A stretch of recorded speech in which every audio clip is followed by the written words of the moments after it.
Astro गुरु channel के सभी दर्शकों को नमस्कार।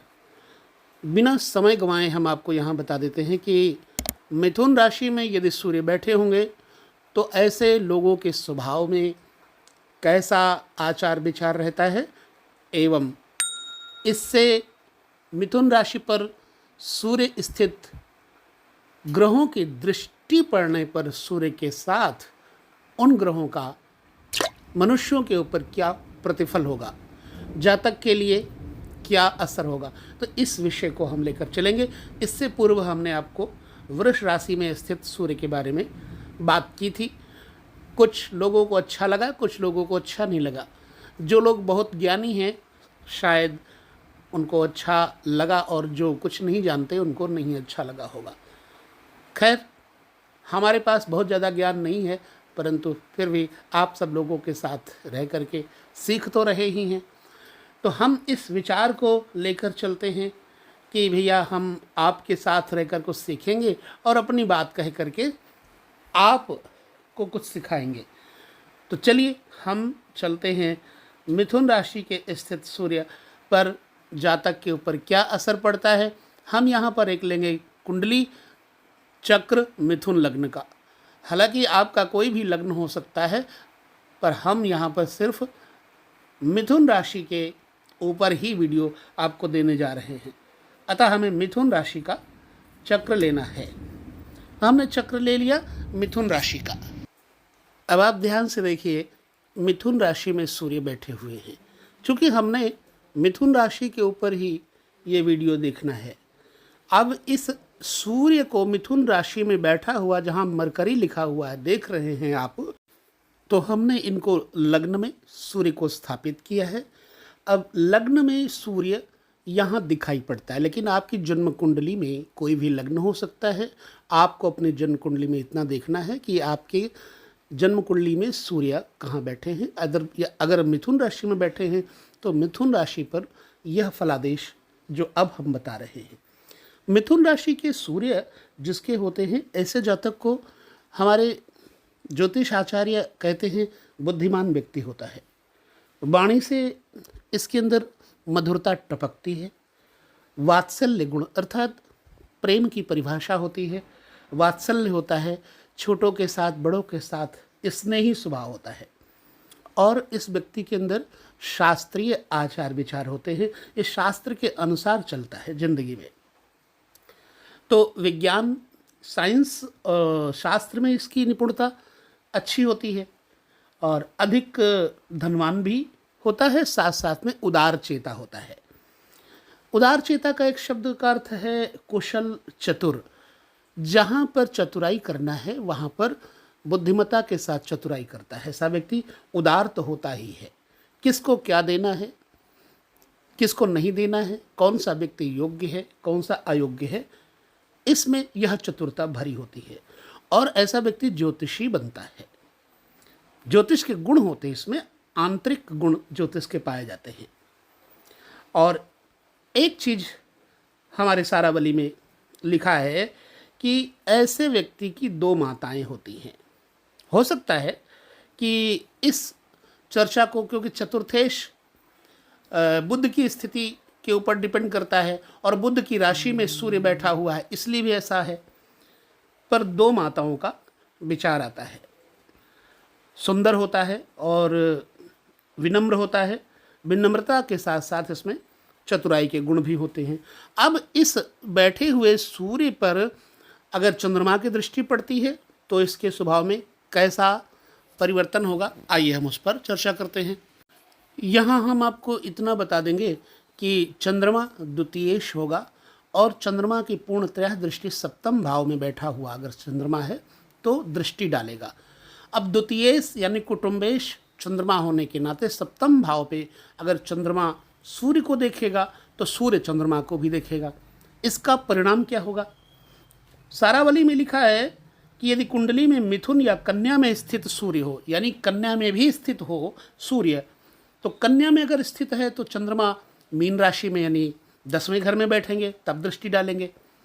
चूँकि हम यहाँ मिथुन राशि पर चर्चा कर रहे हैं तो मिथुन राशि में सप्तम स्थान धनु राशि में चंद्रमा पूर्णतः दृष्टि डालेंगे। जब ऐसा है तो कहते हैं जातक में दुष्टता आ जाती है, शत्रु और बंधुओं से पीड़ित होता है, ये अपने भाई बंधुओं से और दुश्मनों से पीड़ित होता है अगर चंद्रमा सूर्य को देखता है तो। विदेश गामी होता है, लेकिन विदेश में जाकर इसको दुख मिलता है और वहाँ जाकर इसे रोना पड़ता है, यानी अधिक विलाप करना होता है। अब इसी को यदि हम देखें कि मंगल देखता हो सूर्य को, तो मंगल के देखने से क्या फल होगा। मंगल यहाँ पर षष्ठे छठे भाव में वृश्चिक राशि है और मंगल यहाँ पर एकादशेश होगा। कहाँ कहाँ बैठेगा तो कहाँ कहाँ देखेगा। छठे घर में मंगल बैठेगा तो आठवीं दृष्टि से सूर्य को देखेंगे, सप्तम बैठेंगे तो सातवीं दृष्टि से, दसम स्थान पर यदि मंगल बैठते हैं तो चौथी दृष्टि से मंगल देखेंगे। अब मंगल देखेंगे तो मंगल के देखने से क्या प्रभाव पड़ेगा। कहते हैं मंगल से दृष्ट यदि है सूर्य तो जातक शत्रु से भय करता है। क्यों? क्योंकि शत्रु के पक्ष का ही तो मंगल है। अब शत्रु से भय करता है यानी कि शत्रु से डरता है। जिंदगी में कलह भरी पड़ी रहती है। अगर ये किसी कोर्ट कचहरी मुकदमे में लगा हुआ है तो इसको अपकीर्ति और हार मिलती है, दीन और लज्जा से युक्त होता है, क्योंकि मंगल क्रूर और अग्नि तत्वीय है, सूर्य भी क्रूर एवं अग्नि तत्वीय है अगर ग्रह अनुसार देखें तो। अतः यहाँ पर दो ग्रहों के सम्मेल से लग्न को पीड़ित कर देता है, या फिर जहाँ पर सूर्य बैठेगा, चूँकि अगर मेष लग्न की कुंडली से हम देखें तो तीसरे घर में सूर्य आ जाते हैं और तीसरा घर भाई बंधुओं का होता है, इसमें दो राय नहीं है। और अगर तीसरे घर में सूर्य मिथुन राशि में बैठे हैं तो अष्टम बैठे हुए मंगल के कारण अष्टमेश की दृष्टि सूर्य पर पड़ना अच्छी बात नहीं होती। तो चलिए, मंगल की दृष्टि सूर्य पर अच्छी नहीं है और ऐसे व्यक्ति को लज्जा, जब लग्न का मालिक अष्टम चला जाए तो उसको लज्जा, अपकीर्ति इत्यादि मिलती है। यहीं पर यदि बुध देख रहा हो सूर्य को तो ऐसी स्थिति में क्या असर होगा। बड़ी मुश्किल तो यह है कि बुध बड़ी दूर जा नहीं सकते सूर्य से, 2-3 घर आगे या 2-3 घर पीछे ही रह सकते हैं, इससे ज़्यादा रह नहीं सकते। तो बुध की तीसरी दृष्टि से अगर हम माने तो 3 पाद दृष्टि से देखेगा, अथवा सूर्य के साथ ही बुध बैठा हुआ हो, या फिर हो सकता है नवांश कुंडली में बुध, पद लग्न में बुध सूर्य को देखे, परंतु यहाँ पर सूर्य की पूर्णतः दृष्टि नहीं पड़ेगी, सूर्य पर बुध की पूर्णतः दृष्टि नहीं पड़ेगी। फिलहाल यहाँ दृष्टि की चर्चा हो रही है। अगर बुध देखता है तो ऐसा व्यक्ति बंधुओं से, संबंधियों से, रिश्तेदारों से संपन्न रहता है। बुध की दृष्टि सूर्य पर अच्छी है, लेकिन नेत्र रोगी और शरीर कुछ कमजोर होगा, कृश शरीर वाला जातक हो जाता है। तो ये तो रही बुध की दृष्टि की स्थिति। बृहस्पति की दृष्टि कैसी होगी। बृहस्पति और सूर्य मित्र हैं। यदि बुध राशि स्थित बृहस्पति सूर्य को देखे, गुरु से दृष्ट हो जाए सूरज, तो ऐसा व्यक्ति शास्त्र मर्यादा को मानने वाला व्यक्ति होता है, अर्थात बहुत ज्ञानी बताया जाता है। वैसे भी राजयोग बन जाता है जब बृहस्पति सूर्य को देखेगा तो राजदूत बनता है ये और विदेश में रहता है, लेकिन इसके अंदर उग्रता भरपूर रहती है और इतनी उग्रता कि अंततः ये पागल हो जाता है।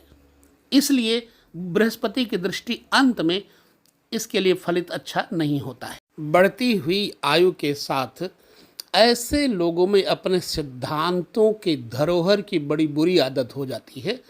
अतः इस स्थिति में इनके अंदर क्रोध बहुत रहता है। बृहस्पति जब सूर्य को देखेंगे तो वृद्धावस्था में क्रोधी हो जाते हैं, परंतु राजयोग बन जाता है।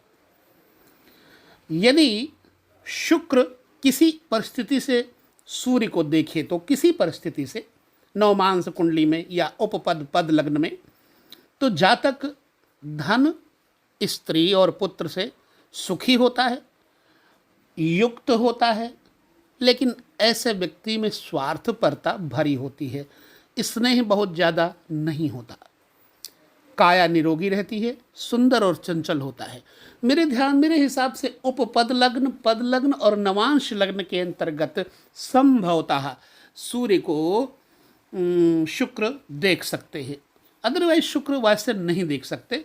इस पर बड़ी टिप्पणी लोगों ने की है, तो मैंने उनको उस समय ये बताना उचित नहीं समझा, या यूँ समझो भूल गए कि शुक्र की दृष्टि सूर्य पर सप्तम तो पड़ ही नहीं सकती, क्योंकि शुक्र भी सूर्य के इर्द गिर्द अधिक से अधिक तीसरे चौथे घर तक जाते हैं। 2-3 घर पहले, 2-3 घर बाद में शुक्र की स्थिति बनती रहती है सूर्य के साथ में। तो शुक्र की स्थिति सूर्य पर दृष्ट हो तो फल अच्छा बताया गया। लेकिन अब यदि शनि की दृष्टि पड़े तो शनि चौथे घर में बैठेंगे तो सूर्य पर दसम दृष्टि डालेंगे, 7वें घर में बैठेंगे तो सप्तम दृष्टि डालेंगे, 11वें घर में बैठेंगे तो तीसरी दृष्टि डालेंगे। ऐसी स्थिति में शनि अष्टमेश और भाग्येश होकर के बैठे हों तो जातक के ऊपर कितना प्रभाव इसका बुरा या अच्छा पड़ता है।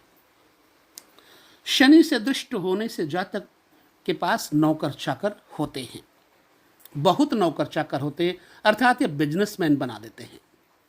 लेकिन मन चिंतातुर रहता है, बेचैन रहता है, उद्विग्न रहता है। भाई बंधुओं का पालन करते करते ये बंदा थक जाता है, लेकिन अंत में इसके हाथ में लगती है क्या? धूर्तता, अर्थात सामाजिक रूप से इसको बाद में धूर्त घोषित किया जाता है, स्वार्थी घोषित किया जाता है शनि की दृष्टि सूर्य पर पड़े तो। और निश्चित बात है कि शनि की दृष्टि, चूंकि शनि पाप ग्रह हैं, अतः ऐसा होना संभव है। तो कैसी लगी ये वीडियो हमें ज़रूर बताएं। वीडियो अधिक लंबा हो गया है, क्षमा करना। हम यहीं पर विराम देते हैं। अगले वीडियो में हम सूर्य को कर्क राशि में देखेंगे और क्या प्रभाव होगा इस पर चर्चा करेंगे। अभी लेते हैं विदा आप सभी से। आपका दिन शुभ हो, मंगलमय हो। नमस्कार।